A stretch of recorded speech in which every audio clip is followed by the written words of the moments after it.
Marjorie Taylor Greene is so desperate to prove her idiotic conspiracy theory that it was the feds that were at the Capitol on January 6th that, convinced all the MAGA supporters to go and ransack the Capitol building. She's so desperate to prove that she is now begging her followers on the social media platform formerly known as Twitter to go out there, use facial recognition software, and figure out who the feds were that day. Because gosh darn it, wouldn't you know, 2.5 years after the event, Marjorie Taylor Greene herself has not been able to find any feds in that crowd. She's been pushing this conspiracy basically since the day it happened. Other right-wingers have. Fox News was pushing it the day it happened. But so far they haven't found any feds. And Marjorie Taylor Greene is getting fed up with that. So now she's telling her supporters, y'all go out there, find the evidence to back up this conspiracy theory that I just won't let die, no matter how many times it gets debunked. Here is what she wrote. I called for releasing the tapes and stopped doing so when it was explained to me that groups like Sedition hunters would use facial recognition software to go after more vulnerable people. By the way, I literally said that when they first released the footage. I said, this is going to have the opposite effect. It's going to identify more people who have not yet been charged, but okay.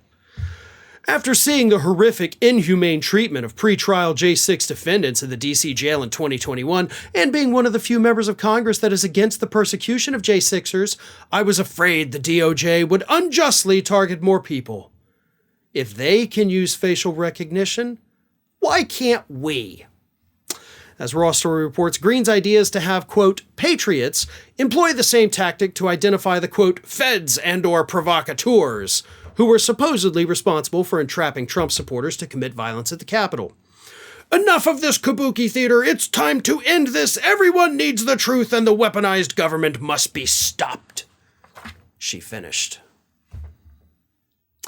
Again, you've had 2.5 years to identify a single federal agent in that crowd that was provoking people like, hey, you should go break some windows. Hey, why don't you go beat up that cop? That's not a thing that happened. It's pretty much been debunked time and time and time again. Not to mention, Marjorie, here's the funny part. Who was in charge of the government on January 6, 2021? Whose handpicked person was running the FBI, where the feds are? That's your guy, Donald Trump. So Trump's own government would have had to have done this against him, not knowing that it was even going to happen. So there's a lot of hoops you got to get through to prove your little conspiracy theory, and you're never going to clear them because it makes absolutely no sense.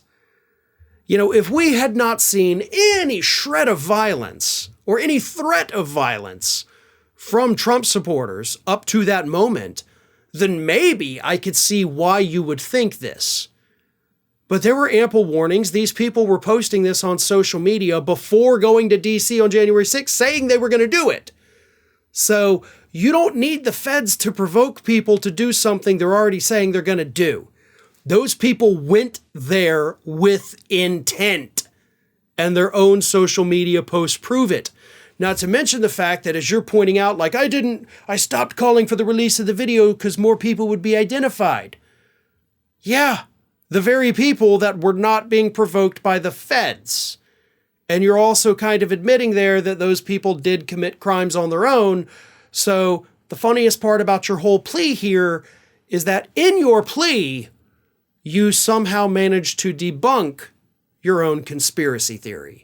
Ring of Fire has fresh content 7 days a week, so if you want to be reminded about it, don't forget to subscribe to the channel, hit the little bell to be notified every time a new video goes up.